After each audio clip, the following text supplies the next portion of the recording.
فتنہ خلق قرآن واسق کے دربار میں ایک پابہ زنجیر عالم جنہوں نے تاریخ کا رخ موڑ دیا۔ عباسی عہد میں ایک طویل زمانہ فتنہ خلق قرآن کے ہنگاموں میں گزرا ہے۔ اس زمانے کا عقلیت پسند گروہ جو معتزلہ کے نام سے مشہور تھا، سرکاری سرپرستی میں فروغ پا رہا تھا۔ اسی فرقے نے عالم اسلام میں یہ نظریہ پیش کیا تھا کہ قرآن مخلوق ہے، اور چونکہ اس نظریہ کو سرکاری سرپرستی حاصل ہو گئی تھی، اس لیے اہل حق میں جو علماء اس کے مخالف تھے انہیں شدید اذیتوں کا نشانہ بنایا جا رہا تھا۔ معتصم باللہ اور واثق باللہ خاص طور سے اس معاملہ میں دلچسپی لیتے تھے۔ معتزلہ کی حمایت میں اہل حق کو ظلم و ستم کا نشانہ بناتے تھے۔ ان کے دربار میں احمد ابن ابی داؤد معتزلہ کا سرکردہ تھا اور ہر ممکن طریقہ سے اپنے مخالفین کو خلیفہ کے ذریعہ سزائیں دلواتا تھا۔ امام احمد بن حنبل رحمۃ اللہ علیہ جیسے بزرگوں کو اسی بنا پر کوڑے لگائے گئے کہ وہ اس سرکاری نظریہ کے حامی نہیں تھے۔ اس ملک گیر فتنے کی آگ اللہ نے ایک بوڑھے عالم کے ذریعے بجھائی، جنہوں نے اپنی فراست ایمانی، عزیمت و استقامت، قوت ایمان و یقین اور دل کے سوز و ساز سے واسق کے دربار کی کایا پلٹ ڈالی۔ یہ واقعہ تو واثق باللہ کے دور میں پیش آیا تھا، لیکن اس کی تفصیل واثق کے بیٹے خلیفہ مہتدی باللہ نے اپنے زمانہ کے ایک عالم شیخ صالح بن ہاشمی کو سنائی۔ شیخ صالح بن علی ہاشمی رحمۃ اللہ علیہ کہتے ہیں کہ میں ایک دن مہتدی باللہ کے دربار میں پہنچا تو وہ ستم رسیدہ انسانوں کی داد رسی کے لیے بیٹھے ہوئے تھے۔ میں نے دیکھا کہ ہر کس و ناکس آسانی کے ساتھ بغیر کسی روک ٹوک کے مہتدی کے پاس خود پہنچ جاتا ہے۔ جو مصیبت زدہ خود وہاں نہیں آ سکتے، ان کے خطوط خلیفہ کے پاس پہنچ رہے ہیں، اور خلیفہ ان تمام لوگوں کی شکایتیں بڑی حسن و خوبی کے ساتھ دور کر رہے ہیں۔ مجھے یہ منظر بے حد پسند آیا۔ جب خلیفہ کسی آدمی سے بات کرتے یا کوئی خط پڑھنے لگتے تو میں انہیں ٹکٹکی باندھ کر دیکھنے لگتا، اور جب وہ میری طرف دیکھتے تو نظریں جھکا لیتا۔ میری یہ کیفیت خلیفہ مہتدی نے دیکھ لی اور کہنے لگے، صالح، میرا خیال ہے کہ آپ کے دل میں کوئی بات ہے جو آپ مجھ سے کہنا چاہتے ہیں۔ میں نے اس بات میں جواب دیا، اور جب وہ دربار سے فارغ ہو کر نماز کی چٹائی پر پہنچے تو مجھ سے کہا، اپنے دل کی بات آپ خود بتائیں گے یا میں ہی بتا دوں؟ میں نے کہا، آپ ہی بتا دیں۔ مہدی نے کہا، میرا خیال ہے کہ آپ کو میری یہ مجلس پسند آئی۔ میں نے کہا، ہمارا خلیفہ بھی کیسا اچھا خلیفہ ہے، بشرطے کہ وہ اپنے باپ واثق باللہ کی طرح نظریہ خلق قرآن کا قائل نہ ہو۔ یہ سن کر مہتدی باللہ نے کہا کہ میں ایک مدت تک اس نظریہ کا قائل رہا ہوں، لیکن پھر ایک دن میرا نظریہ بدل گیا۔ یہ کہہ کر انہوں نے واثق باللہ کے زمانے کا مندرجہ ذیل واقعہ سنایا۔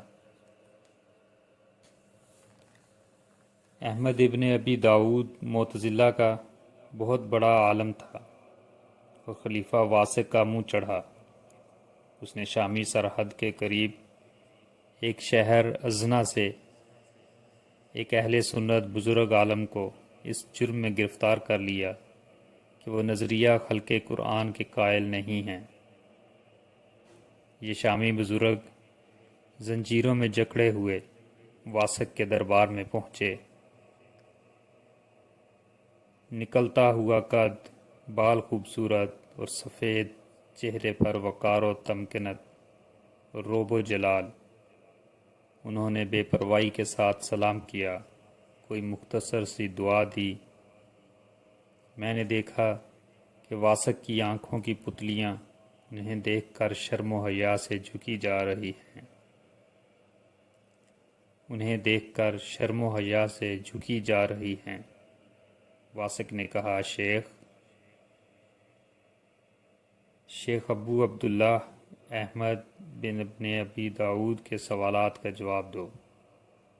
واسق نے کہا، شیخ احمد ابن ابی داؤد کے سوالات کا جواب دو۔ امیر المومنین شامی بزرگ نے کہا، مناظرہ کے وقت احمد ابن ابی داؤد بہت کمزور، ضعیف اور حقیق ثابت ہوتے ہیں۔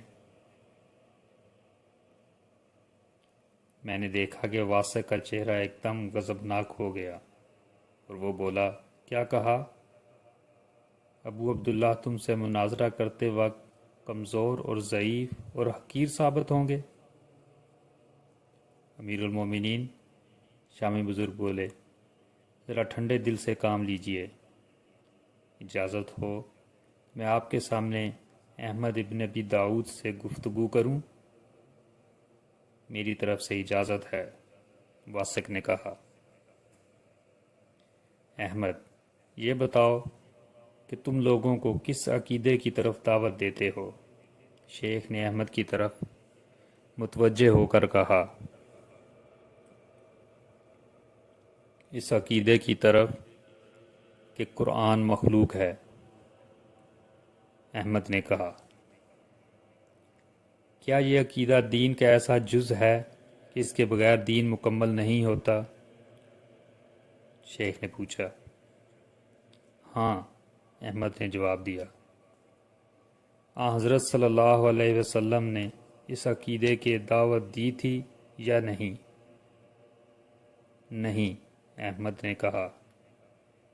اچھا، تو آپ صلی اللہ علیہ وسلم اس مسئلہ کو جانتے تھے یا نہیں؟ شیخ نے پوچھا۔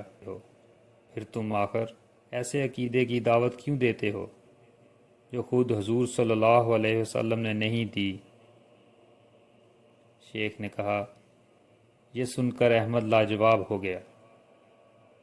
شیخ نے واسق سے مخاطب ہو کر کہا، امیر المومنین، یہ ایک بات ہوئی۔ اس کے بعد وہ پھر احمد کی طرف متوجہ ہو کر بولے، احمد، مجھے ایک بات اور بتاؤ۔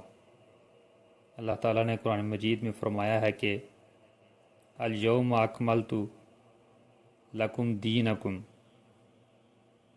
آج کے دن میں نے تمہارا دین تمہارے لیے مکمل کر دیا۔ لیکن تم کہتے ہو کہ دین اس وقت تک مکمل نہیں ہو سکتا جب تک انسان خلق قرآن کا قائل نہ ہو۔ اب تمہیں سچا مانے یا اللہ کو؟ احمد کے پاس اس کا بھی کوئی جواب نہیں تھا۔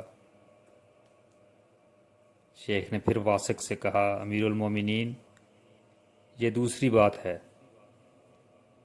تھوڑی دیر کے بعد شیخ پھر احمد سے مخاطب ہوئے اور بولے، احمد، مجھے ایک بات بتاؤ۔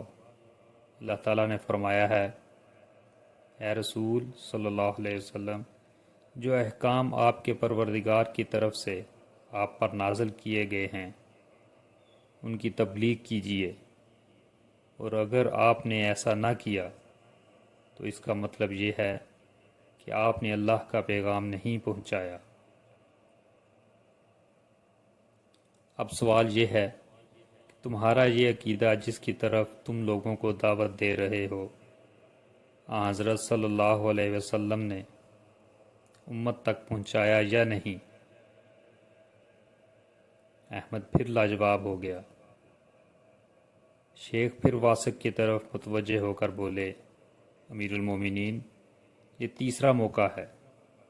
تھوڑی دیر کے بعد شیخ نے احمد سے کہا، احمد، ایک بات اور بتاؤ،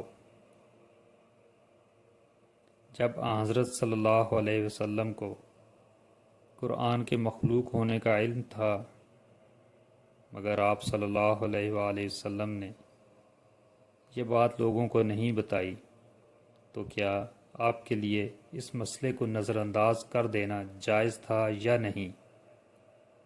ہاں جائز تھا، احمد نے کہا۔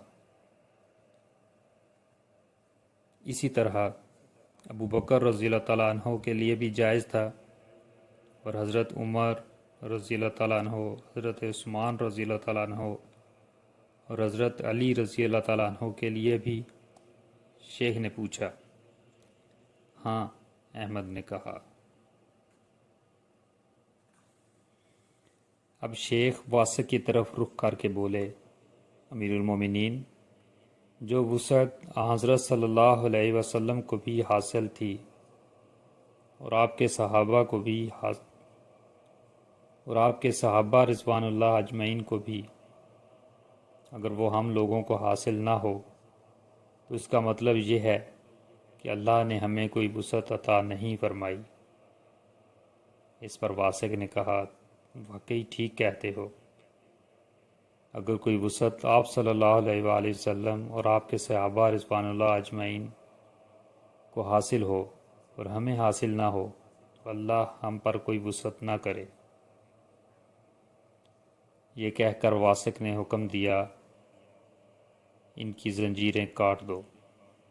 جب خادموں نے شیخ کی زنجیریں کھول دیں اور انہیں اٹھا کر لے جانا چاہا تو شیخ نے زنجیریں پکڑ کر انہیں اپنی طرف کھینچنا شروع کیا اور انہیں خادموں کے ہاتھ سے چھڑانے لگے۔ واسق نے پوچھا، شیخ یہ کیا بات ہے؟ زنجیریں کیوں نہیں چھوڑتے؟ شیخ نے جواب دیا، میں نے یہ نیت کی ہے کہ ان زنجیروں کو حفاظت سے رکھوں گا اور یہ وصیت کر کے مروں گا کہ یہ زنجیریں میری قبر میں میرے کفن کے ساتھ رکھ دی جائیں۔ اس کے بعد اللہ سے کہوں گا کہ پروردگار، اپنے بندے سے پوچھئے، اس نے مجھے ناحق ان زنجیروں میں جکڑ کر میرے گھر والوں کو کیوں پریشان کیا تھا؟ واسق یہ سن کر رو پڑا۔ شیخ بھی اب دیدہ ہو گئے اور مجلس کے سارے حاضرین کی آنکھیں بھی آنسوؤں سے لبریز ہو گئیں۔ شیخ مجھے معاف کر دو، واسق نے بھرائی ہوئی آواز میں کہا۔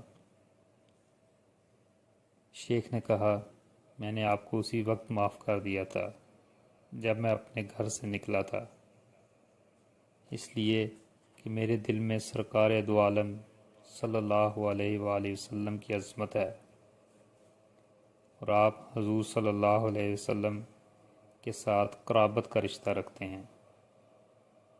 یہ سن کر واسق کا چہرہ خوشی سے چمک اٹھا۔ اس نے کہا، آپ میرے پاس رہیے تاکہ میں آپ سے انس حاصل کر سکوں۔ شیخ نے جواب دیا، میرا وہیں